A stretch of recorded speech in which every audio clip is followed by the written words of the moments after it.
Hope you're doing well today. This video is going to be for you guys out there that are adopted and influencers. So I've been doing a lot of research.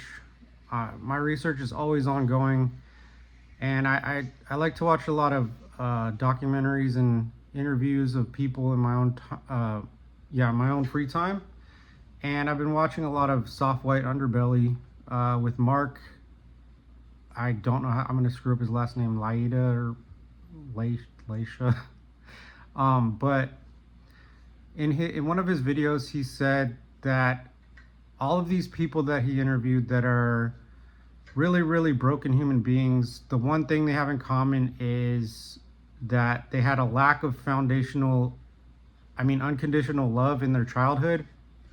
And one thing I think that adoptees and adopted parents miss, which is the whole key of why some and many adoptees kill themselves and are extremely depressed and just messed up and traumatized with zero help and living life in a depressed, grief-stricken state, are maternal separation causes a wound that no matter all the love in the world, all the unconditional love in the world, you could be chosen and loved by the best, greatest people in the world, yet we are unable to receive that love due to the abandonment at birth. I don't know how this works. I don't know why this works. I've experienced it. This is my life experience. I didn't know what was wrong with me. I didn't know why I was the way I was. Everybody told me I was saved from a bad situation. Without my parents, I couldn't have lived a life that I lived. And my life was filled with treatment centers, being 5150, trying to kill myself, being bullied and full of racist bullies because I was raised in an all-white neighborhood and I didn't know what race I was, so I would be laughed at and bullied and pushed around. And that was my life, and it wasn't beautiful, it wasn't fun, it was terrifying to be isolated in that way, not knowing that I was grieving. And the point of this video is, if you are adopted and you're an influencer and you have studied and put your hours in, you are out of the fog. You understand the adoption industry. You like to be a creator in the spaces of social media, the apps, like the Outspoken Adoptee, and there's a ton of others. But if you are like that, we need more of you, because we can only change the narrative on our own.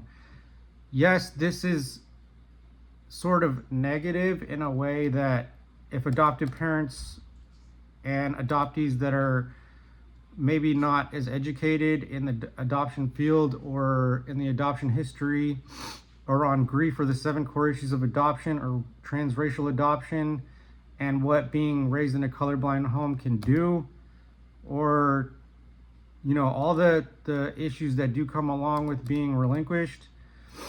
It is not to say that it is not kind of negative in a way, but we can only change the narrative that all adoptions are beautiful, and we can only do that on our own, is what I'm trying to say. So we need one person of power, one person to get on one of these shows, and it's just going to take one person. And I know that this is going to happen sooner or later. It's not going to be me. I don't want it to be me. I don't like talking to people. I don't even like making these videos, but I feel like it's a sense of purpose, a God-given purpose, to help other adoptees who want to blow their brains out and everybody's telling them that they're saved and they're being ungrateful. It's just from educated, incompetent people that have done zero research. So we need educated adoptees in a place of power on one of these shows, like Mark's channel, Soft White Underbelly, or Joe Rogan, or Sean Ryan, or whatever it may be. We're gonna get on one of these channels and change the narrative, and we're gonna get people to look. All we need is a door to open under the hood of adoption with Georgia Tann, Charles Loring Brace, and the Native American boarding schools. And I'm part Native American. I found this out when I did my 23andMe bullshit, but that's part of my history too, and I never knew that. And so being raised in a white family, I can confidently say, yes, I was culturally, it was cultural genocide for me at least. And if you look at the past and the history, you will understand where I'm coming from at the uh, Native American and the Indian boarding schools. And there's laws in place because of that, because of the damage that was, it's a clear, obvious damage that was done to Native Americans. So, what I'm asking for is understanding the power of media and the power of one person to getting on the show, these shows, one person of power that can put it in a objective, clear way with facts straight of the history and being able to speak on camera, which obviously I am not the best speaker. I stutter. I can't get my words straight a lot of times, even with notes outlined. So I just want to go into the power of media real quick. If you ever remember the case of Natalia Grace, I did a video on this channel. I need to do an update.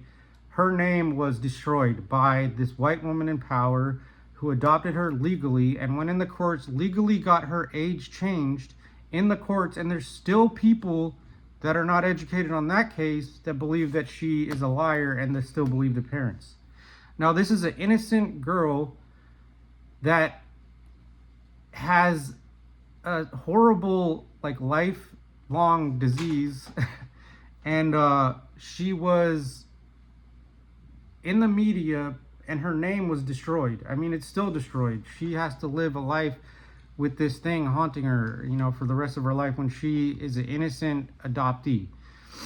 That is the power of the media, and if that can be done through the media and through that one woman of power that has had legal control over her, you know, just imagine what we can do, you know, to really change the narrative that, you know, adoptees are ungrateful little shits. No, we're grieving. We have the 7 core issues of adoption and permanency. This is lifelong. This is not something in the past that we need to get over. It's something that we need to grow and heal from. And anybody that's educated in the field should know this. So like I said before, if you are studying adoption and you are an adoptee yourself and you've lived this, please start your own channel, start your own blog, get on Snapchat. I mean, not Snapchat, TikTok, YouTube, Instagram. Try to, you know, start getting real about what's really going on. And yes, you might be saved from a bad situation, but literally anybody with parents can say that. Biological kids, like, I can give that argument to them that yes, if you didn't have your parents, without them, you would be in a very bad situation. Like, that's true for anybody. To put that on a kid and have them believe that, I believe it's gaslighting, because that's what I've lived. So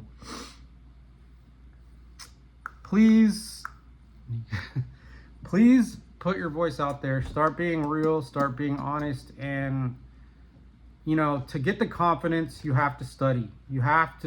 And me, looking back, I did it out of drive and desire to want to stay alive, because while everybody else was going to school and everybody else was living their lives, I was dying pretty much, and I needed to find out why, and nobody was telling me the reason why. Therapists, professionals, treatment centers, AA, the last house on the block, and it all has to do with relinquishment and the lies of adoption and uneducated people surrounding the adoptee. So please get the message out there.